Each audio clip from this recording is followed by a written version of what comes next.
Tak ada boleh buat. Kalau orang ada, Toki berhentilah. Toki seorang yang buat ni. Ya, alhamdulillah. Waalaikumsalam. Anwar. Adindaku ke kandaku? Adinda. Kamu berapa dah umur? 65. Saya dah 80. 80, alhamdulillah masih sihat lagi. Tentera dulu. Tentera mana komando? Saya 5 Melayu. 5 Melayu. Pergi belah Gerik sana kok. Kamu duduk mana? Saya duduk Gerik. Ha? Gerik. Gerik Perak. Temenggong. Kawan saya mati 198 orang. Nak sudah Gerik. Ya, tahun 67. Tahun 67 saya umur 7 tahun. Habis kalau orang dari Gerik datang ke Perak, datang ke Kedah datang. Bila nak balik mesti saya pesan. Kamu siapa Gerik ke Jeli, tolonglah doa sepatut doa. Ya, betul. Ya Allah, ampunlah dosa-dosa. Kalau tidak dulu, orang Terengganu panggil jalan ular. Jalan ular. Ya.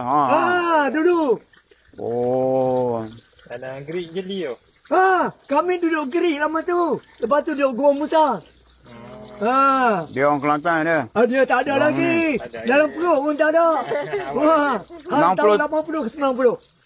90. Masa tu anak buat Toki yang pertama 51. Saya ada hampir 80, 40 tahun 45. Tahun 45 79 lah.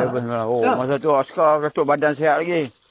Tiap-tiap hari jogging. Aku tak duduk saja. Ini orang lah ni makan tidur. Makan tidur betul. Muda ni tak apalah. Naik umur.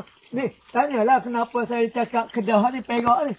Kau prank aku orang Taiping. Masya Allah, orang tempat saya juga tu Taiping. Askar. Masa tu pergi di Taiping lah tu. Nama ada sana. Askar. Nama ada sana. Dah 52 ke tahun dah kahwin. Habis macam ni? Cina duduk sini. Saya berhenti tahun 75. Berhenti askar. Tahun 75. Ni macam mana boleh dapat idea buat ni? Saya buat ni 20 tahun dulu. Cari botol ni. Mata-mata tengok budak-budak taruh mericung. Oh dalam dah, botol. betul. Dia letup dekat pantai. Aku nak larang tak berani.